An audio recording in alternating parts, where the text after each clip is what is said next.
அன்று இரவு ஈரோடு கிராமத்தில் ஆட்டம் விபரீதமாக மாறியது. அவனுக்கு பின்னால் ஏதோ நின்றது. அம்மா காப்பாத்துங்க. Smoking causes cancer. Smoking kills. புகைப்பிடித்தல் புற்றுநோயை உண்டாக்கும் மற்றும் உயிரை கொல்லும். Consumption of alcohol is injurious to health. மது அருந்துதல் உடல்நலத்திற்கு கேடு. Subscriber real Vincent inspired by subscribers. இந்த சந்தாதாரர்களின் உண்மை சம்பவம் உங்களால் உருவாக்கப்பட்டவை.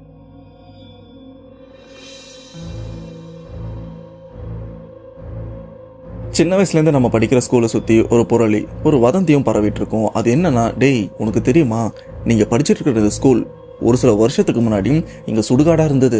அந்த சுடுகாட்டுக்கு மேலே தான் இந்த ஸ்கூலையும் கட்டியிருக்காங்க. இங்கே நிறைய பேய் சம்பவம்லாம் நடக்கும் அப்படின்னு மோஸ்ட் ஆஃப் த ஸ்கூலை சுற்றி இந்த ஒரு தேரி, இந்த ஒரு வதந்தி இருந்துட்டும் இருக்கும். அதில் ஒரு சில விஷயங்கள் உண்மையாக தான் இருக்கும். அப்படிதான் இந்த இடத்துல ஒரு ஸ்கூலும் இருக்குது. ஆனால் ஸ்கூலுக்கு பக்கத்தில் ஒரு அகாடமியும் இருக்குது. இந்த அகாடமி எதுக்குன்னு பார்த்தீங்கன்னா, கிரிக்கெட்டில் அடுத்த கட்டத்துக்கு முன்னேற்றத்திற்காக தான் இந்த அகாடமியும் இருக்குது. ஆனால் அப்பேற்பட்ட அகாடமியில் பேய் இருக்குன்னு சொன்னால் உங்களால் நம்ப முடியுமா?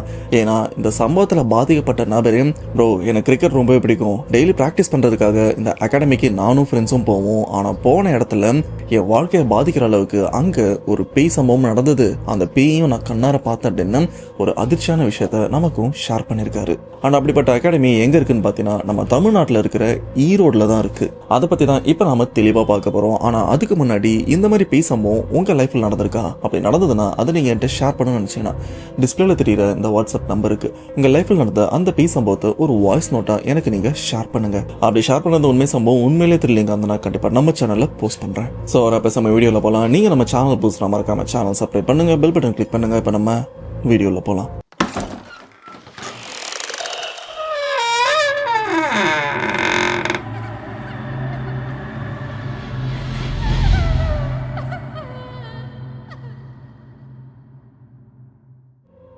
இந்த உண்மை சம்பவத்தை நம்ம ஷேர் பண்ண சப்ஸ்கிரைபர், இவரோட நேம் விக்னேஷ். இவர் ஈரோடு மாவட்டத்தையும் சேர்ந்தவரும். ஆனால் இந்த திகில் பேய் சம்பவம் இவரோட வாழ்க்கையில தான் கிரிக்கெட் விளையாடும் போதும் இல்ல பயிற்சி எடுத்துக்கும் போதும் நடந்திருக்கு. அண்ட் ஈரோடு மாவட்டத்தில் இருக்கிற ஏதோ ஒரு அகாடமி, அந்த அகாடமியோட பேரை சொன்னா கண்டிப்பா இவருக்கு பிரச்சனை வரும்ன்றதுனால அதோட பெயரை சொல்லல.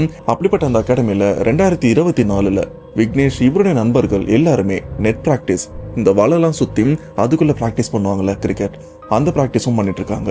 சொல்ல போனா இந்த அகாடமியோட இந்த கிரவுண்டு ரொம்பவே பெருசு. அண்ட் இந்த இடத்துல ஆரம்பத்துல பிராக்டிஸ் பண்ணும்போது இவங்களுக்கு எந்த பிரச்சனையுமே இல்லை. ஆரம்பம் எல்லாமே சுமூகமா தான் போயிட்டு இருந்திருக்கு. ஒரு சில மாசத்துக்கு அப்புறம் நல்லா பிராக்டிஸ் எடுக்கிறாங்க. பிராக்டிஸ் எடுத்ததுக்கு அப்புறம் அதே அகாடமியில வேற ஒரு டீமோ இந்த டீமோ, அதாவது விக்னேஷ் இவருடைய டீமோ மோதுறதுக்கான ஒரு ஏற்பாடும் நடக்குது. ஆனா இந்த ஒரு மேட்சை அந்த அகாடமியோட மெயின் கிரவுண்டில் வைக்கல, அதுல இருந்து கொஞ்சம் தள்ளி இவனோட இன்னொரு கிரவுண்டும் இருக்கு, அந்த கிரவுண்டில் வைக்கலாம் தான் பிளான் இருக்கு. ஏன்னா மெயின் கிரவுண்டில் இப்பதான் பிச் எல்லாம் ரெடி பண்ணியிருக்காங்க. புதுசாக விளையாடுற பசங்க அந்த பிச் அந்த ஏரியாவை வந்து சேதப்படுத்திடுவாங்களோ அப்படின்ற ஒரு பயத்துல தான் பக்கத்துல இன்னொரு கிரவுண்டும் இருக்கு, அந்த கிரவுண்டில் அந்த ஒரு மேட்சும் வைக்கிறாங்க. இப்போ அந்த மேட்ச் நடக்கிறதுக்கான தேதியும் முன்கூட்டியே சொல்லிட்டாங்க. அதுக்கு முன்னாடி 2-3 நாள் டைம் இருக்கிறதுனால விக்னேஷ் அவருடைய நண்பர்கள் எல்லாருமே இந்த மெயின் கிரவுண்டு கிட்ட வலைப்பயிற்சி நெட் பிராக்டிஸ் பண்றதுக்காக அந்த இடத்துல வெயிட் பண்றாங்க. ஆனா இவங்க பிராக்டிஸ் பண்றதுக்கு முந்தின நாள் நைட்டே ஓரளவுக்கு மழை பெஞ்சிருக்கு. அந்த இடம் கொஞ்சம் ஈரமா தான் இருக்கு, ரொம்பலாம் இல்லை. அந்த இடம் கொஞ்சம் ஈரப்பதத்தோடு இருந்துட்டு இருக்கு. விக்னேஷ் இவரும் விடிய காலையில வந்து அங்க பிராக்டிஸ் பண்றதுக்கும் ஆரம்பிக்க, அந்த சமயம் இவர் தனியா தான் இருக்காரு. இவரோட நண்பர்கள் ஒருத்தரா பின்னாடி வந்துட்டும் இருக்காங்க. இப்ப விக்னேஷ் இவர் பேட்டிங்கும் பிராக்டிஸ் பண்றாரு, இன்னொரு நண்பர் பால போடுறாரு. இவங்க 2 பேர் மட்டும் தான் இருக்காங்க.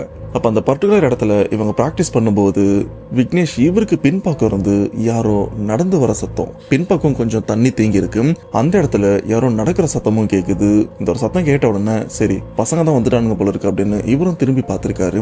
ஆனா பின்பக்கம் ஆளுங்க யாருமே இல்லை. ஆனா அந்த தண்ணியில நடந்ததுக்கான அந்த தடையும், தண்ணியில காலை வச்சா அந்த தண்ணியோட வளைவு, அந்த வேவ்லாம் இருக்கும் பாத்தீங்களா, அதெல்லாம் ரொம்பவே தெளிவா தெரியுது. ஆனா சுத்தி ஆளுங்கன்னு யாருமே இல்லை. இது என்னோட அதிசயமா இருக்கு. யாரோ நடந்துட்டு போன சத்தம் தெளிவா கேட்டது, தண்ணியும் இங்க கலைஞ்சிருக்கு. ஆனா திரும்பி பார்த்தா ஆளுங்கன்னு யாருமே இல்லை, கண்ணு கெட்டின தூரம் வரைக்கும் யாருமே இல்லை அப்படின்னு கொஞ்சம் குழம்பியும் இருக்காரு. சரி பிராக்டிஸ் பண்ணலாம் அப்படின்னு மறுபடியும் இவருடைய பயிற்சி ஆரம்பிக்கிறாரு. அப்படி ஆரம்பிக்கும் போதும் பின்னாடி அதே சத்தமும் கேட்குது. இப்போ அந்த பாலை அடிக்காம அப்படியே விட்டுட்டு உடனே திரும்பியும் பார்க்குறாரு. ஆனா திரும்பி பார்த்த உடனே அந்த சத்தம் அப்படியே அடங்கிருது. என்னடா யாராச்சும் ஒளிஞ்சிருந்து நம்மளை பிராங்க் பண்றாங்களோ, நம்மளை பயமுறுத்த முயற்சி பண்றாங்களா அப்படின்னு அந்த இடத்தையும் நல்லா உத்து பார்க்குறாரு. ஆனா எந்த விதமான நடமாட்டமும் இல்லை. அங்க முன்னாடி இருக்கிற நண்பரும் கேட்கிறாரு, டேய் என்னாச்சுரா அங்க வேடிக்கை பார்த்துட்டு இருக்க, ஒழுங்கா பிராக்டிஸ் பண்ற அப்படின்னு அந்த நண்பரும் திட்டுறாரு. டேய் நீ பால் போடும்போது எனக்கு பின்னாடி யாராச்சும் நடந்த மாதிரி இருந்ததா, யாராச்சும் நடந்து போனாங்களா அப்படின்னு அந்த நண்பர்கிட்டையும் கேட்க, இல்லடா யாருமே இல்லை, இங்கே நம்ம 2 பேர் மட்டும்தான் இருக்கோம். நம்ம ஃப்ரெண்ட்ஸ் எல்லாருமே இதுக்கப்புறம் தான் வருவானுங்க. ஃபோன் பண்ணிட்டேன், எல்லாம் வந்துட்டு இருக்கானுங்க. ஏன் என்னாச்சு அப்படின்னு கேட்க, இல்லடா எனக்கு பின்னாடி யாரோ நடந்து போன சத்தம், பின்னாடி கொஞ்சம் தண்ணி தேங்கி இருக்குல்ல, அதில் நடந்த சத்தம் ரொம்பவே தெளிவாக கேட்டுதுடா. திரும்பி பார்த்தா அந்த தண்ணிலாம் கலைஞ்சும் இருக்கு, ஆனால் ஆளுங்க நீ யாருமே இல்லை. அதனால தான் உன்னை கேட்டேன், ஏன்னா உன்னுடைய பார்வை இந்த பக்கம் தானே இருக்கு. ஸோ அதனால தான் யாராச்சும் போனதை பார்த்தியான்னு கேட்டேன். ஆனால் நீயும் பார்க்கலன்னு சொல்கிற. ஆனால் இந்த சத்தம் எனக்கு 2 தடவை கேட்டிருக்கு, எனக்கு ஒன்றும் புரியல. அதனால தான் என்னன்னு பார்க்குறேன், ஒருவேளை நம்ம ஃப்ரெண்ட்ஸ் வந்துட்டு நம்மளை பயமுறுத்த முயற்சி பண்ணுறானுங்களோ அப்படின்னு அவனுக்கு எங்கன்னா இருக்கானுங்களான்னு பார்த்தேன். ஆனால் யாருமே இல்லை. சரி நம்ம ப்ராக்டிஸை கவனிப்போம் அப்படின்னு இவங்களும் ப்ராக்டிஸ் பண்ணேன். ஆனால் மறுபடியும் அந்த ஒரு சத்தமும் கேட்குது. ஒரு லெவலுக்கு அப்புறம் விக்னேஷும் ஒரு வேலை இதை நம்ம ஃப்ரெண்ட்ஸ் தான் பண்ணுறானுங்க போல இருக்கு அப்படின்னு அதெல்லாம் கண்டுக்காம, சரி பேட்டிங் ப்ராக்டிஸ் பண்ணியாச்சு, இதுக்கப்புறம் பாலை நல்லா ஹைட்டாக போட்டு அதை கேட்ச் பிடிக்கணும், அதை ப்ராக்டிஸ் பண்ணலாம் அப்படின்னு பாலை நல்லா ஹைட்டாக போட்டு ஓடி போய் கேட்சும் பிடிக்கிறாரு. அதில் ஒரு சில கேட்ச்லாம் மிஸ் ஆயிடுது. அப்படி மிஸ் ஆன அந்த ஒரு பால் அப்படி உருண்டுட்டு போயிட்டு புதுசாக ரெடி பண்ணாங்களே ஒரு பிச்சு, கரெக்டாக அந்த சென்டர் பிச்சில் அந்த பாலும் போய் விழுந்திருக்கு. சரி அந்த பாலை போய் எடுத்துகிட்டு வரலாம் அப்படின்னு அந்த பால் கிட்டேயும் போகிறாரு. ஆனால் கரெக்டாக அந்த பிச் கிட்ட போகும்போது விக்னேஷுக்கு ஒரு விதமான உணர்வும் ஏற்படுது. அது என்னன்னா, ஒரு விதமான பயம், ஒரு விதமான பதட்டம் இவர் அறியாமலே உணர்றாரு. அண்ட் இந்த இடத்துல ஒரு சில பேருக்கு பிச்னா என்னன்னு கேட்டீங்கன்னா, இந்த கிரிக்கெட் விளையாடுற கிரவுண்டில் நடுப்பகுதியில் மட்டும் ஒரு இடம் ரொம்பவே கிளீனாக இருக்கும் பார்த்தீங்களா, அந்த இடத்துல தான் பேட்ஸ்மேனும் இருப்பான், இந்த பக்கம் அம்பையர் நின்று பாலையும் போடுவான். அந்த பகுதியோட பேரை தான் பிச்சுன்னு சொல்லுவாங்க. இப்போ அந்த இடத்துக்கு போனதுக்கப்புறம் விக்னேஷ்க்கு ஒரு புதுவிதமான உணர்வும் ஏற்படுது. சரி நல்லா ப்ராக்டிஸ் பண்ணிட்டோம், ப்ராக்டிஸ் பண்ணதில் காலையில் பசிக்குது, நம்ம வீட்டில் இருந்து கொஞ்சம் புரத சத்து புரோட்டீன் எடுத்துகிட்டு வந்திருக்கோம், அதை சாப்பிடலாம் அப்படின்னு போய் ஓரமாக உட்காந்து அந்த டிஃபன் பாக்ஸை ஓப்பன் பண்ணுறாரு. ஓப்பன் பண்ணாலே கமன்னு உள்ள சிக்கனும் இருக்கு, மட்டனும் இருக்கு, சாப்பாடு கிடையாது. சொல்லப்போனா வெறும் கறியை மட்டும் தான் சமைச்சும் கொடுத்துருக்காங்க புரோட்டீனுக்காக. ஓகே நல்லா சாப்பிடலாம் அப்படின்னு அதில் இருக்கிற கோழிக்கறி ஆட்டுக்கறியை நல்லா சாப்பிட்றாரு. சாப்பிட்டது மட்டும் இல்லாமல் அந்த ஆட்டுக்கறியோட எலும்பு இருக்கு பார்த்தீங்களா, அதில் இருக்க அந்த சதை பகுதியெல்லாம் நல்லா சாப்பிட்டுட்டு அந்த எலும்பை அப்படி சுற்றி தூக்கியும் அடிக்கிறாரு. இந்த ஒரு விஷயத்தெல்லாம் விளையாட்டுத்தனமாக தான் பண்ணுறாரு. ஆனால் அதுவே அவரோட வாழ்க்கையில் ஒரு விபரீதத்தை இழுத்துட்டு வரும் அப்படின்னு தெரியாமல் இருந்திருக்கு. இப்படி விக்னேஷ் இவர் சாப்பிட்றத பார்த்து இதுக்கப்புறம் ப்ராக்டிஸ் பண்ண நண்பர்கள் எல்லாருமே கூட சாப்பிடவும் ஆரம்பிக்கிறாங்க. அண்ட் சாப்பிட்றது மட்டும் இல்லாமல் இப்படியே பேசிட்டே, அதாவது சாப்பிட்டுக்கிட்டே பேசிட்டே அந்த புதுசாக ரெடி பண்ணாங்களே பிச்சு, அந்த இடத்துக்கும் போகிறாங்க. அதுக்கு காரணம் அந்த பிச்சு எந்த அளவுக்கு தயாராகிருக்கு அப்படின்னு பார்க்க போகிறாங்க. சரி பார்த்துட்டாங்கல்ல, அங்கேருந்து நகர்ந்து ஒரு ஓரமாக உட்காந்து சாப்பிட்லாம்ல, அதெல்லாம் இல்லாமல் அப்படியே அந்த பிச்சோட வெளிப்பகுதியில் உட்காந்து விக்னேஷ், அவருடைய நண்பர்கள் அண்ட் கிரிக்கெட் பயிற்சி கொடுக்குற அந்த நபர், இவங்க எல்லாருமே அந்த பிச் பக்கத்தில் உட்காந்து தான் அவங்க எடுத்துட்டு வந்த சாப்பாட்டையும் சாப்பிட்றாங்க. அதில் சைவமும் இருக்கு, அசைவமும் இருக்கு. நம்ம விக்னேஷும் கோழி ஆடு அப்படின்னு எடுத்துட்டு வந்திருக்காரு, நல்லா சாப்பிட்றாரு. இப்படி நல்லா சாப்பிட்டே இருக்கும்போது கூட இருக்கிற மற்ற நண்பர்கள் எடுத்துட்டு வந்த சாப்பாட்டை ஆல்மோஸ்ட் முடிச்சுட்டு கையை கழுவலாம் அப்படின்னு எல்லாருமே எந்திரிச்சு போயிட்டாங்க. விக்னேஷ் மட்டும் தான் தனியாக உட்காந்துட்டு இருக்காரு. ஏன்னா அவர் கொஞ்சம் நிறைய எடுத்துட்டு வந்திருக்காரு, எல்லாத்தையும் நண்பர்களும் கொடுத்துட்டாரு. போகத்தான் இன்னும் கொஞ்சம் இருந்துட்டு இருக்கு. அடடா நிறைய எடுத்துட்டு வந்துட்டோம் போல இருக்கு, எனக்கே வயிறு ரொம்பிச்சு, இப்போ என்ன பண்றது அப்படின்னு யோசிச்சுட்டு அதில் இருக்கிறதெல்லாம் வேஸ்ட் பண்ணாம பொறுமையா சாப்பிட்டுட்டே இருக்க. ஒரு லெவலுக்கு மேல இவராலையும் சாப்பிட முடியல. அப்படியே அந்த பிச் கிட்ட இருந்து எந்திரிச்சு அந்த கிரவுண்டோட ஓரமா கொஞ்சம் செடி போதற்கெல்லாம் இருக்கு, அந்த இடத்துக்கும் போறாரு. சரி இது இங்க இருக்கிற நாய் பூனை ஏதாச்சும் சாப்பிடும் போட்டுடலாம் அப்படின்னு எஞ்சிய எலும்பு அண்ட் கொஞ்சம் கறியும் மிஞ்சிருக்குல்ல, அதை எல்லாத்தையுமே தூக்கி அப்படி ஓரமா போடுறாரு. அப்படி போட்டு இவர் திரும்பின அடுத்த செகண்டே அந்த இடத்துல ஏதோ கண்ணுக்கு தெரியாத ஒண்ணு, அங்க இருக்கிற அந்த எலும்பு கறி எல்லாத்தையுமே ஒரு மாதிரி பயங்கர சத்தத்தோட சாப்பிடுற அந்த ஒரு சத்தமும் இவருக்கு கேட்க, உடனே திரும்பி பார்க்க, ஆனா திரும்பி பார்த்தா அந்த இடம் சாதாரணமா தான் இருக்கு, ஆனா சத்தம் ரொம்பவே அதிகமா கேக்குது. ஒருவேளை ஏதாச்சும் வெறி பிடிச்ச நாய் இந்த மாதிரி சாப்பிடுதோ, ஐயோ நம்ம பக்கத்துல இருந்தோம்னா நம்மள ஏதாச்சும் கடிச்சிட போகுது அப்படின்னு ரொம்பவே வேகத்தோட அந்த சத்தம்லாம் கேக்குதுல, அப்படியே வேகத்தோட பயந்து இந்த பக்கமும் ஓடி வந்துடுறாரு. ஆனா விக்னேஷ் இவருடைய மனசுக்குள்ள பல கேள்விகள் இருந்துட்டு இருக்கு. ஏன்னா இவர் அந்த செடி பதர்கிட்ட எல்லாம் பார்க்கும்போது எந்த விதமான சத்தமும் இல்லை, அண்ட் அங்க பூனையும் இல்லை, நாயும் இல்லை. இப்ப நம்ம போட்டோம்னா இதுக்கப்புறம் வர பூனை நாய் ஏதாச்சும் சாப்பிட்டோம் அப்படின்னு தான் அதெல்லாம் போட்டிருப்பாரு. ஆனா போட்ட அடுத்த செகண்ட் அந்த இடத்துல அவ்வளவு சத்தத்தோட ஏதோ ஒன்று சாப்பிட்றத பார்த்து அலறடிச்சு தான் ஓடி வந்திருக்காரு. ஆனா அங்க இருந்தது என்னது? இது மட்டும் இல்லாம காலையில இருந்து அந்த கிரிக்கெட் கிரவுண்டில் ஏதோ ஒன்று நம்மளை பின்தொடர்ற மாதிரியும் அந்த சத்தம் நமக்கு மட்டும்தான் கேட்டிருக்கு. என் கூட நிறைய பேர் ப்ராக்டிஸ் பண்றாங்க, யாருக்குமே இந்த ஒரு உணர்வு இல்லை. இது எல்லாமே சாதாரண விஷயம் தானா, இல்ல அமானுஷமான ஏதோ ஒன்னா, ஒண்ணுமே புரியல அப்படின்னு ரொம்பவே குழப்பத்தோட அங்கிருந்து கிளம்பி ப்ராக்டிஸ்லாம் முடிஞ்சிருச்சு, அப்படியே கிளம்பி வீட்டுக்கும் போயிடுறாரு. இப்படியே பொழுதும் விடியுது. எல்லாருமே தயாராய் அந்த கிரிக்கெட் கிரவுண்டுக்கும் போறாங்க. அங்க போனதுக்கு அப்புறம் ஒரு குறிப்பிட்ட நேரத்துல அந்த கிரிக்கெட் மேட்சும் ஸ்டார்ட் ஆகுது. ஃபர்ஸ்ட் விக்னேஷ் இவங்க டீம் தான் பேட்டிங்கும் பண்ண, ஆப்போசிட் டீம் பவுலிங்கும் போடுது. அப்ப விக்னேஷ் இவரோட டீம்ல சந்தோஷ்னு ஒரு பையன், அவரும் ஃபர்ஸ்ட் ஓப்பனிங் பேட்ஸ்மேனா இறங்குறாரு. சந்தோஷ் அப்படின்ற ஒரு பையன் ரொம்பவே நல்லா ஆடுவான், அதனாலதான் அவரை ஓப்பனிங் பேட்ஸ்மேனா இறக்கி இருக்காங்க. இப்போ ஆப்போசிட் டீம் பவுலிங்கும் போட சந்தோஷ் இவரும் அந்த பந்தை ரொம்பவே வேகமா அடிக்கிறாரு. அடிச்சது ரொம்ப தூரம்லாம் போல, ஓரளவுக்கு போதும் அண்ட் ஓடி போயிட்டு 2 ரன்னும் எடுக்கிறாங்க. இப்ப மறுபடியும் சந்தோஷ் அந்த பந்து அடிக்கிறதுக்காக தயாரா இருக்காரு.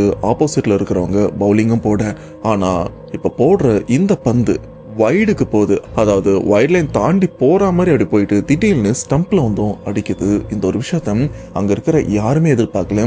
ஏன் அந்த பவுலிங் போட்ட அந்த பையனே எதிர்பார்க்கல. சில பேர் யோசிப்பீங்க, என்னப்பா அந்த பையனுக்கு ஸ்பின்னிங் போட தெரிஞ்சிருக்கும், அதனால தான் அவன் நேக்கா போட்டு அவுட் பண்ணியிருக்கான் அப்படின்னு. ஆனா அந்த பையன் ஸ்பின்னிங் பவுலர் கிடையாது, சாதாரணமா போடுறவன் தான். அந்த பையனை அதிர்ச்சியா தான் பாக்குறான். இது மட்டும் இல்லாம மேட்ச் முடிச்சதுக்கு அப்புறம் அந்த பையன் சொன்ன விஷயம் என்னன்னா, நான் போட்ட அந்த பால் வைடுக்கு தான் கண்டிப்பா போயிருக்கணும், 100% அது வைட் பால். ஆனா லாஸ்ட் டைம்ல எப்படி அந்த பால் ஸ்டம்ப்ல பட்டது அப்படின்னு எனக்கே தெரியல அப்படின்னு ரொம்பவே ஆச்சரியத்தோட இருக்காரு. இப்ப சந்தோஷ் அவுட் ஆயிட்டாரு. அடுத்து விக்னேஷ் இவர் தான் பேட்ஸ்மேன் இறங்குறாரு. இப்ப விக்னேஷும் பந்து வரும் அடிக்கலாம் அப்படின்னு காத்துட்டும் இருக்க, கரெக்டா பந்து வருது. அந்த பந்து அடிக்கும் போது விக்னேஷுடைய கையை யாரோ இப்படி இழுத்தும் விட்டுருக்காங்க. வர அந்த பால் மிஸ் ஆயிட்டு இருக்கு, ஸ்டம்ப்ல படலம் மிஸ் ஆயிட்டு இருக்கு. சந்தோஷம் ஒரு மாதிரி அதிர்ச்சியா பாக்குறாரு. டேய் யாராது என் கையை பிடிச்சி இழுத்து விட்டா அப்படின்னு ரொம்பவே அதிர்ச்சியோட சுத்தி பாக்குறாரு.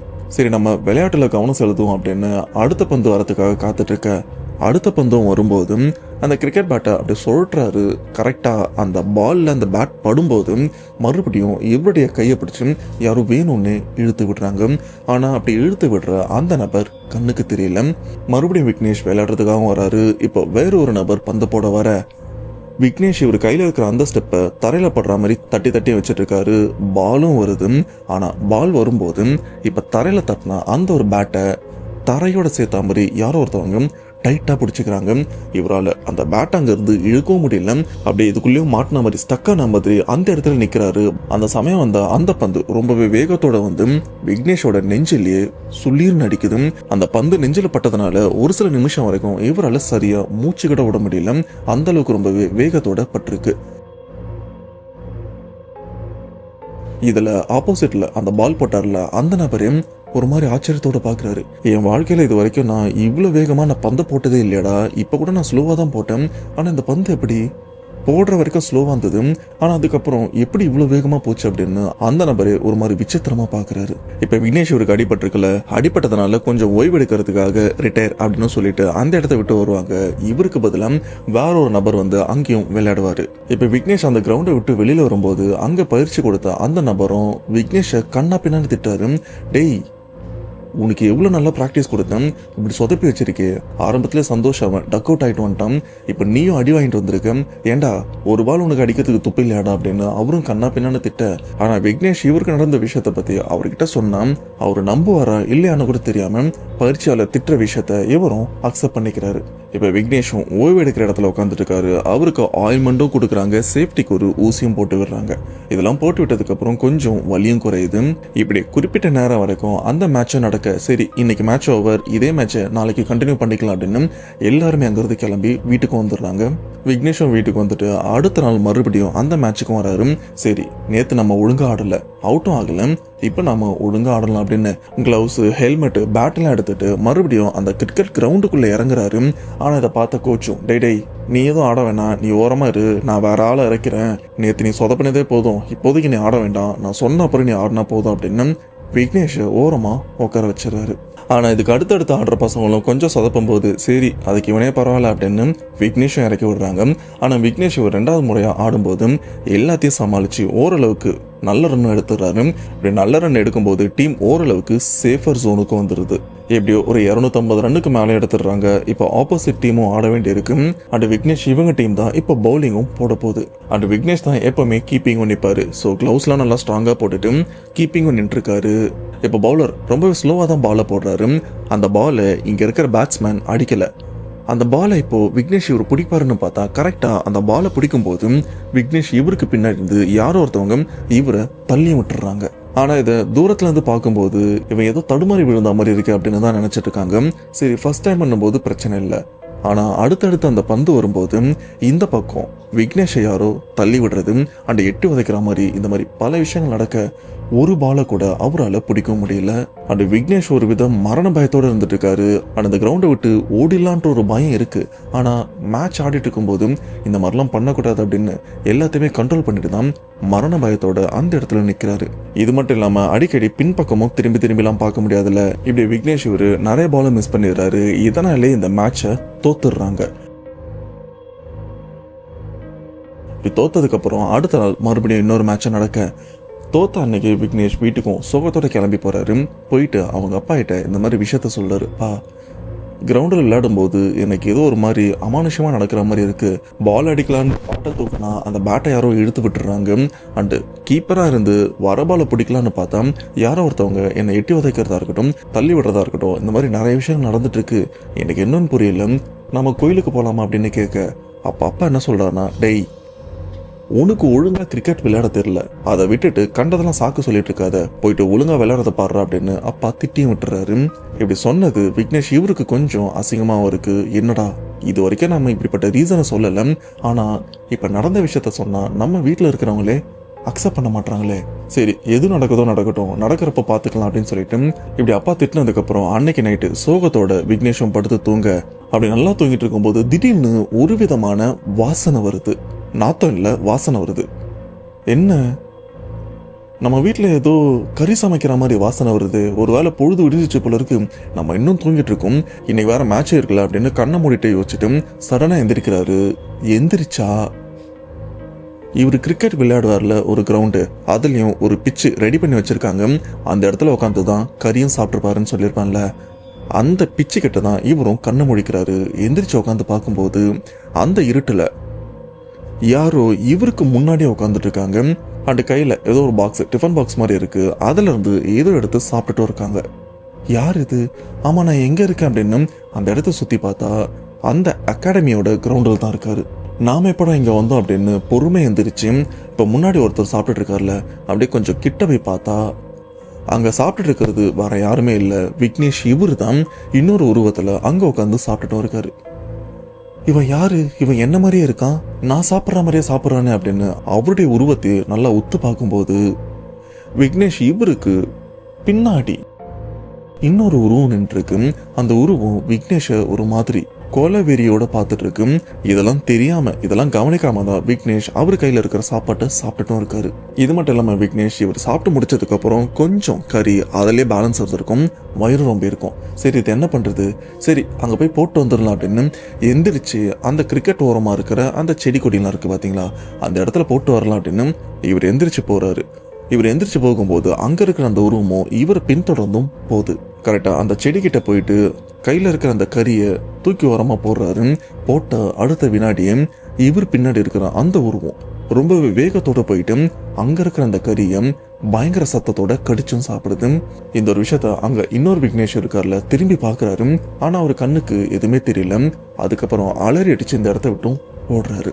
அண்ட் இந்த இடத்துல ஒரு விஷயத்த சொல்ல மறந்துருப்பேன்னு சொல்றதை விட கொஞ்சம் லேட்டா சொல்லலாம் தான் இருந்தேன். அது என்னன்னா, விக்னேஷ் ஆரம்பத்துல அந்த ஆட்டுக்கறியை சாப்பிடும்போது அந்த எலும்பை அப்படி தலையை சுத்துற மாதிரி தூக்கி போட்டிருப்பாருல, அப்படி தூக்கி போட்ட அந்த எலும்பு எங்க விழுந்ததுன்னா இங்க புதுசா ரெடி பண்ணாங்கல்ல பிச்சு, அந்த இடத்துல தான் விழுந்திருக்கு.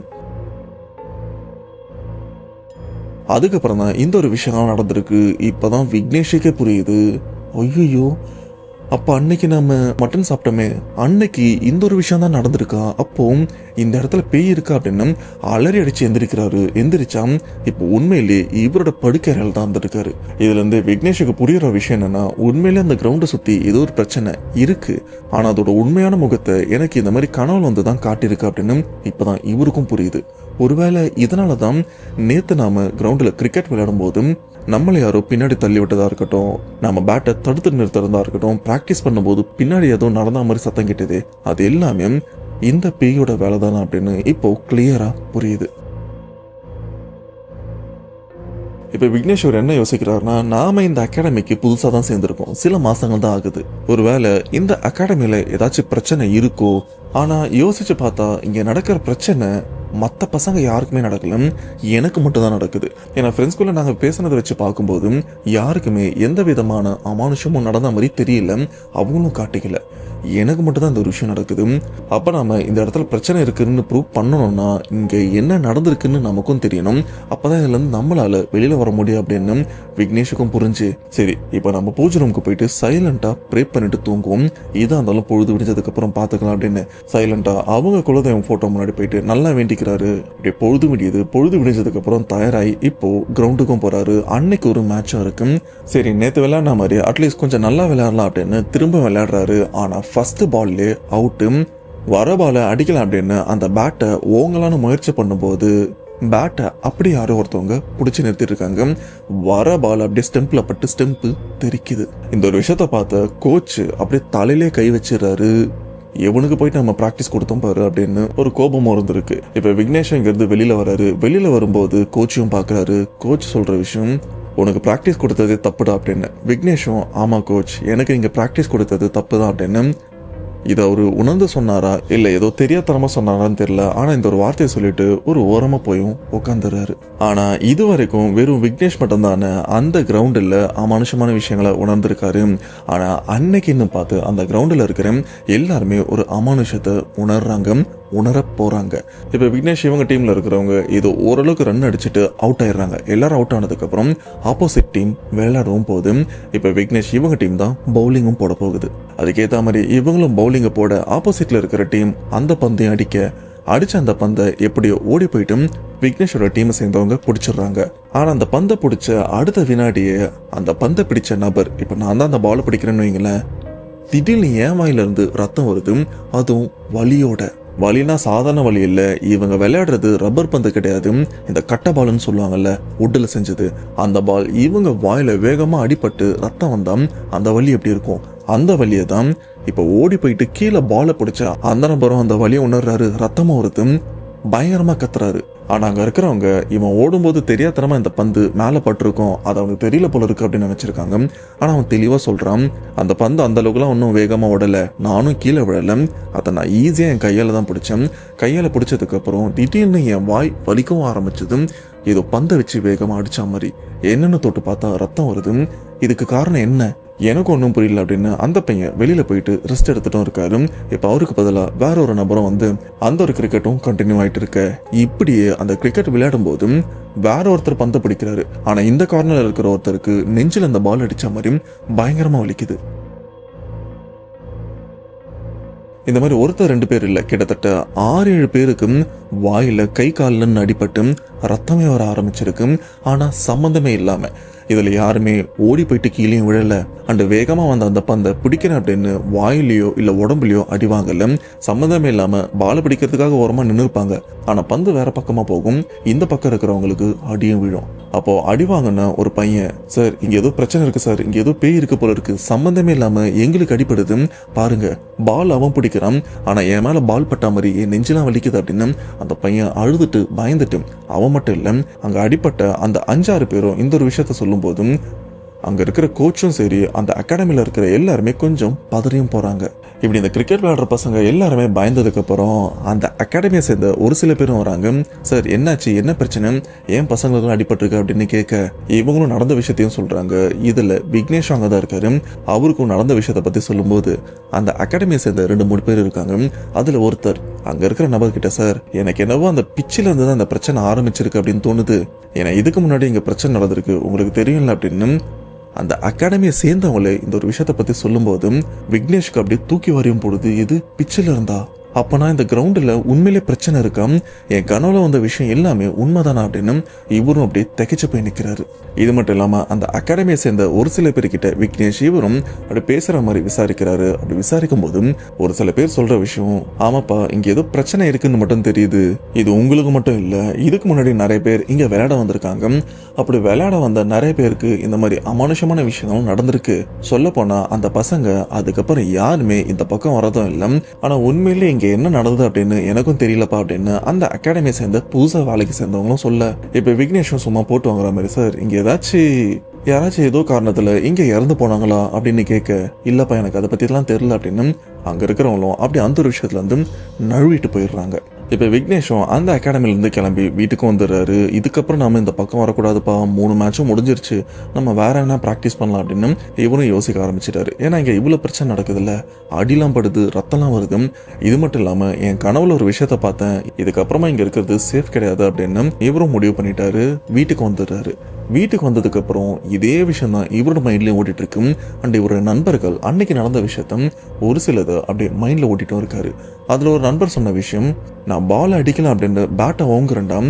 அப்ப சரியா அந்த பால் பேட்டு கிட்ட தான் வந்துட்டு இருக்கு. ஆனா திடீர்னு ஏதோ ஒரு கை அந்த பாலை அப்படி தட்டி விட்டா மாதிரி சடனா ஒரு விஷயத்த நான் பார்த்தேன்டா. இந்த ஒரு விஷயம் ஒரு தடவை 2 தடவை இல்லை, நான் அட்டன் பண்ண எல்லா பாலுமே ஏதோ ஒரு கை திடீர்னு வந்து தட்டியும் விட்டுருக்கு. ஏன் ஒரு பால் கிட்ட வரும்போது அடிக்கலான்னு பேட்டை ஓங்கிட்டேன், ஆனா பேட்டை அதுக்கப்புறம் என்னால நகர்த்த முடியல. என்னன்னு திரும்பி பார்த்தா வெறும் கை மட்டும் என் பேட்டை தனியா பிடிச்சிட்டு இருக்குடா. நானும் அலறி அடிச்சுட்டு அந்த பேட்டை விட்டு ஓடுறேன். எல்லாருமே என்னை பார்த்து ஒரு மாதிரி சிரிக்கிறாங்க. அப்பதான் எனக்கே புரிஞ்சுது, இது என் கண்ணுக்கு மட்டும் தான் தெரியுது, ஒருவேளை நான் ஏதோ கற்பனையா நினைச்சிட்டு இருக்கேன் அப்படின்னு நினைச்சேன். ஆனா ஒருத்தருக்கா நடக்கும்போது தான் தெரியுது உண்மையிலே இங்க பிரச்சனை இருக்கு அப்படின்னு. இப்படி நண்பர்கள் சொன்ன எல்லா விஷயத்தையுமே விக்னேஷ் இவங்க வீட்டு மாடியில் நைட்டு ஃபுல்லாக தலைவருக்கு தூக்கம் வரல, நடுராத்திரி வீட்டு மாடியில் இந்த ஒரு விஷயத்த பற்றி யோசிச்சுட்டே இருக்க. அதுவும் மொட்டை மாடியில் இந்த கார்னர்லேருந்து இந்த கார்னர் வரைக்கும் நடந்துட்டும் இருக்காரு. அப்படி நடந்துட்டு இருக்கும்போது இவங்க வீட்டு வாசல் இருக்குல்ல, மொட்டை மாடியிலேருந்து பார்த்தா அந்த வாசலும் தெரியும். அங்கேருந்து இப்படி நடந்து வரும்போது சும்மா எதிர்த்து கீழே பார்த்துருக்காரு. கீழே பார்த்தா யாரோ ஒருத்தவங்க கேட்டுக்கு அந்த பக்கம் நிற்கிறாங்க. யார் அது இந்த நேரத்தில் நிற்கிறா அப்படின்னு கொஞ்சம் உத்து பார்க்கும்போது தான் தெரியுது, முடி எல்லாத்தையுமே நல்லா விரிச்சு போட்டிருக்கு. அண்ட் முடி ஃபுல்லாக ரத்தமாகவும் இருக்கு. நாக்கு இருக்கு பார்த்தீங்களா, நல்லா வெட்டுப்பட்டிருக்கு, கொஞ்சம் மட்டும்தான் ஒட்டி இருக்கு. அப்படி வெட்டுப்பட்ட அந்த நாக்கும் தொங்கிட்டு இருக்கு. உடம்பு ஃபுல்லாக ரத்தம், முகமும் ரத்தமாக இருக்கு. அந்த இதில் அந்த வெள்ளை கண்ணு மட்டும்தான் ரொம்பவே தெளிவாக தெரியுது. ஆனால் அந்த உருவத்தோட அந்த தலை கொஞ்சம் மேலே பார்த்தா மாதிரி தான் இருக்கு.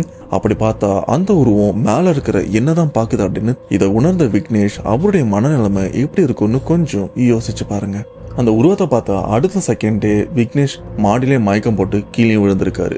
இப்படி கீழே விழுந்தவரை விடிய காலையில் விக்னேஷோட அம்மா தான் மாடியில் இவர் மயங்கி இருக்கிறத பார்த்து ஐயோ இவனுக்கு என்னாச்சுன்னு தெரியல அப்படின்னு எழுப்பியிருக்காங்க. எழுப்பினதுக்கு அப்புறம் விக்னேஷ் அவங்க அம்மாவை பார்த்து பயந்துருக்காரு. அதுக்கப்புறம் அம்மாவும் நான் தான்ப்பா அம்மா தான்ப்பா ஏன் பயப்படுற அப்படின்னு கொஞ்சம் தைரியப்படுத்தினதுக்கு அப்புறம் தான் விக்னேஷும் அமைதியாக இருக்காரு. டேய் உனக்கு என்னராச்சு, எப்போ நீ மாடிக்கு வந்த, ஏன் இங்கே படுத்திருக்கியா இல்லை ஏதாச்சும் பார்த்து பயந்தே அப்படின்னு கேட்க விக்னேஷும் நடந்த விஷயத்தை பற்றி சொல்ல அப்போ வரைக்கும் அவங்க அம்மாவுக்கு எதுவுமே தெரியாது. அவங்க அப்பாவை பொறுத்த வரைக்கும் பையன் சொல்றது ஏதோ சாக்கு போக்கு சொல்றான் அப்படின்னு தான் நினைச்சிட்டு இருக்காரு. அதை உண்மையா எடுத்துக்கல. அம்மா கிட்ட சொன்னதுக்கு அப்புறம் இதுல ஏதோ பிரச்சனை இருக்கு அப்படின்னு இந்த சோழி போட்டு பார்ப்பாங்கல்ல, அவங்க ஊர்ல சோழி போட்டு பார்க்குற ஒருத்தவங்களும் இருக்காங்க. அவங்க கிட்ட போயிட்டு என்ன விஷயம்னு தெரிஞ்சுக்கிறதுக்காகவும் போறாங்க. அங்க போனதுக்கு அப்புறம் அந்த நபருக்கு முன்னாடி விக்னேஷை உட்கார வைக்க இங்க இருக்கிற யார் என்ன பிரச்சனை அப்படின்னு எதுவுமே சொல்லல. ஆனால் சோழி போட்டு பார்க்குற அந்த நபரும் விக்னேஷை வெச்ச கண்ணு வாங்காம ஒரு நிமிஷம் பார்த்துருப்பாரு. பார்த்துட்டு அங்க இருக்கிற அந்த சோழி எடுத்து அப்படி நல்லா வேண்டிக்கிட்டு சோழியை சோழட்டையும் போடுறாரு. அப்படி அந்த சோழி ஏதோ ஒரு விதத்துல விழுந்திருக்கு. அதை பார்த்துட்டு திடீர்னு ஏதோ ஒரு திசையை பார்த்து பேசவும் ஆரம்பிக்கிறாரு. இந்த ஒரு விஷயத்த விக்னேஷை கொஞ்சம் விசித்திரமா பாக்குறாரு. என்ன இவரு ஏதோ ஒரு இடத்த பார்த்து பேசுறாரு, ஆனா அங்க யாருமே இல்லையே அப்படின்னு. இப்படி அவர் பேசுனதுக்கு அப்புறம் விக்னேஷ் கிட்ட சொல்ற விஷயம், தம்பி உனக்கு கிரிக்கெட் விளையாடுறதுனா ரொம்ப பிடிக்குமா, சமீபத்தில் எங்கன்னா போயிட்டு அதுக்கான பயிற்சி எடுத்தியா அப்படின்னு கேட்க விக்னேஷ் ஆமாங்க ஐயா, சமீபத்தில் இங்கே இருக்கிற இந்த அகாடமியில தான் பயிற்சி எடுத்துட்டு இருந்தேன், அங்கே இந்த மாதிரி பிரச்சனைலாம் நடந்தது, நைட்டு கூட அந்த உருவத்தை பார்த்தேன் அப்படின்னு சொல்ல எனக்கு எல்லாமே தெரியும்பா, நீ எதுக்காக இங்கே வந்திருக்க, உன்னை எது துரத்திட்டு இருக்கு, உன் உடம்புல என்ன இருக்குன்றது முதற்கொண்டு எல்லாமே எனக்கு தெரியும், கவலைப்படாத, எப்பேற்பட்டாவது அந்த பேயை துரத்திடலாம் அப்படின்னு சொன்னதுக்கு அப்புறம் அப்பதான் விக்னேஷ்க்கு புரியுது, எது ஏன் மேல இருக்கா, அந்த பேய் ஏன் மேல இருக்கா அப்படின்னு பதறியும் போறாரு. விக்னேஷோட அம்மா அப்பாவும் கொஞ்சம் பதறியும் போறாங்க. அப்ப அந்த சோழி போட்டு பார்த்தவர் என்ன சொல்றாருன்னா, தம்பி இப்ப இங்க இருக்கிற அந்த ஆன்மா ஒரு பொண்ணுடைய ஆன்மா, அது அந்த பொண்ணு அந்த அகாடமின்னு சொல்லப்படுற அந்த இடத்துல தான் இதுக்கு முன்னாடி இருந்திருக்கா, ரொம்பவே வேகமா வந்த பந்து அந்த பொண்ணுடைய முகத்திலும் பட்டிருக்கு, முகத்துல பட்டதுனால அந்த பொண்ணு சம்பவ இடத்துல இறந்தும் போயிருக்கா.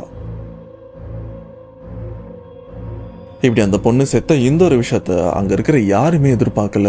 இது எங்க இருந்து போலீஸ் கேஸ் ஆகி இவங்க ஏதாச்சும் பண்ணிட்டு போறாங்களோ, இந்த அகாடமியை மூடிட்டு போறாங்க அப்படின்னு ஒரு பயத்துல அவங்க என்ன பண்ணிருக்காங்கன்னா, ஆரம்பத்துல அடிப்பட்ட அந்த பொண்ணுக்கு அடிமட்டம் தான் பட்டிருக்கு, உயிர் இருக்கும், காப்பாத்திடலாம் அப்படின்னு தான் நினைச்சாங்க. ஆனா அதிகப்படியான ரத்த போக்குல அந்த பொண்ணு இறந்தும் போயிருச்சு. இறந்ததுக்கு அப்புறம் அந்த உடம்ப என்ன பண்றதுன்னு தெரியாம அந்த மைதானத்தோட நடுப்பகுதி மைய பகுதியில குழி தோண்டி புதைச்சும் வச்சிருக்காங்க. அதாவது அந்த பிச்சை பத்தி தான் அந்த சோழி போட்டு பார்த்தவரும் சொல்லியிருக்காரு. அதை புதைச்சு வச்சது மட்டும் இல்லாம அந்த இடத்த அவங்க மெயின்டைன் பண்ற மாதிரி சில விஷயங்களும் பண்ணிருக்காங்க. இதுல இன்னொரு பிரச்சனை என்ன தெரியுமா, இறந்து போன அந்த பொண்ணு ஆன்மா இதுக்கு காரணமானவங்களை பழி வாங்கறதுக்காக முயற்சி பண்ணிருக்கு. ஆனா இந்த ஒரு விஷயத்த ஆரம்பத்திலே அந்த அகாடமியை சேர்ந்தவங்க கணிச்சிருக்காங்க. கணிச்சதுனால ஒரு மாந்திரிகரை கூப்பிட்டு அந்த ஆன்மாவை அடைச்சு, அப்படி அடைக்கப்பட்ட ஆன்மாவை அதே பிச்சு கிட்ட பள்ளம் தோண்டி புதைச்சு வச்சிருக்காங்க. ஆனா அப்படிப்பட்ட அந்த ஆன்மா சமீபத்துல அந்த இடத்துல ஏதோ சில மாற்றங்கள்லாம் அந்த இடத்துல பண்ணிருக்காங்க. அதனால தொந்தரவு பட்டு அந்த ஆன்மா அதுல இருந்து வெளியில வந்திருக்கு. அப்படி வெளியில வந்த அந்த ஒரு சமயத்துலதான் கரெக்டா நீ அந்த இடத்துல உட்காந்து அசைவத்தை நிறைய சாப்பிட்டுருக்க. சொல்ல போனா அங்க இருந்த உன்னுடைய நண்பர்களோட எண்ணிக்கையை பார்க்கும்போது அதுல நீ மட்டும்தான் அசைவமும் எடுத்துட்டு வந்தது அங்க இருக்கிற எல்லாருக்கும் கொடுத்தேன். அப்படி சாப்பிட்டு இருந்த அந்த அசைவத்தை பசங்க ஒழுங்கா சாப்பிடாம அந்த பிச்சுக்கிட்டையும் அப்படி இப்படின்னு கீழேயும் போட்டிருக்காங்க. அப்போத்துல இருந்து அந்த ஆன்மா உன்னையும் நெருங்க ஆரம்பிச்சிருச்சு. இது மட்டும் இல்லாம அந்த பொண்ணு இறந்ததுக்கு அப்புறம் அந்த பர்டிகுலர் கிரவுண்ட்ல விளையாடுற எல்லாருக்குமே அடிபட்டிருக்கு, ரத்த காவம் வாங்கியிருக்கு. சில பேரும் கை கால்லாம் உடைச்சிட்டும் போயிருக்காங்க. இந்த ஒரு காரணத்தினாலே அந்த அகாடமியில இருக்கிறவங்க பக்கத்துல இன்னொரு கிரவுண்டை ரெடி பண்ணி இந்த கிரவுண்டை மட்டும் பயன்படுத்தவே மாட்டாங்க. எப்ப கேட்டாலும் அங்க இருக்கிற அந்த பிச்சுன்னு சொல்லுவீங்கல்ல, அந்த இடம் இப்பதான் ரெடி பண்ணிருக்கும், இப்ப நீங்க விளையாடுனீங்கன்னா கண்டிப்பா அது வேஸ்ட் ஆயிரும் அப்படின்னு இந்த ஒரு விஷயத்த சொல்லி அந்த இடத்துல விளையாட விடாம பண்ணி பக்கத்துல இருக்கிற கிரவுண்டில் உங்களை விளையாட வச்சிருக்காங்க.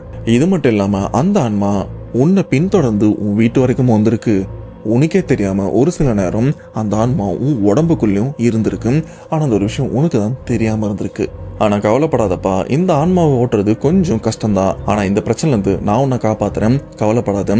உன் குலதெய்வம் சுடலமாட உன் கூட துணையா இருக்கும். உங்க குலதெய்வத்தோட உதவி மூலியமா இந்த பிரச்சனையை நான் சரி பண்றேன் அப்படின்னு அந்த சோழி போட்டு பாக்குறவரு இப்ப என்ன பண்றாருன்னா, எனக்கு வெள்ளியால செய்யப்பட்ட ஒரு ஆணி வேணும் அப்படின்னு விக்னேஷோட அவங்க அப்பா கிட்டே சொல்ல, விக்னேஷ் அவங்க அப்பாவுக்கு நகை செய்யறவரெல்லாம் தெரிஞ்சிருக்கு. அவசரமா போயிட்டு வெள்ளியால செய்யப்பட்ட ஒரு ஆணியை எப்படியே செஞ்சும் வாங்கிட்டு வந்துட்டு இருக்காரு. இது மட்டும் இல்லாம விக்னேஷோடைய உச்சி முடிய கட் பண்ணி எடுக்கிறாங்க. அந்த உச்சி முடிய அந்த வெள்ளியால செய்யப்பட்ட அந்த ஆண்டில நல்லா முடிச்சு போட்டுறாங்க. அப்படி முடிச்சு போட்டது மட்டும் இல்லாம அவருடைய நகம், அவருடைய ஒரு பிட்டு துணி அண்ட் அவருடைய ஒரு சில சொட்டு ரத்தம், இது எல்லாத்தையுமே அவருடைய துணியில முக்கி அந்த ஆணில கட்டி அந்த ஆணிய ஊருக்கு ஒதுக்கு புறத்துல இருக்கிற ஏதாச்சும் ஒரு புளிய மரத்துல அடிச்சுட்டு வரணும் அப்படின்னு சொல்றாங்க. ஆனா அப்படிப்பட்ட அந்த புளிய மரம் ஏதாச்சும் சுடுகாடை ஒட்டி இருந்ததுன்னா இன்னும் நல்லா இருக்கும்னு சொன்னதுக்கு அப்புறம் இப்ப அந்த சோழி போட்டு பார்த்தவரு விக்னேஷ் அண்ட் விக்னேஷோடைய அப்பா இவங்க 3 பேர் மட்டும் போறாங்க. அப்படி இப்படின்னு தேடி பிடிச்சி எப்படியோ ஒரு சுடுகாட்டுக்கிட்ட இருக்கிற புளிய மரத்துக்கிட்டையும் போறாங்க.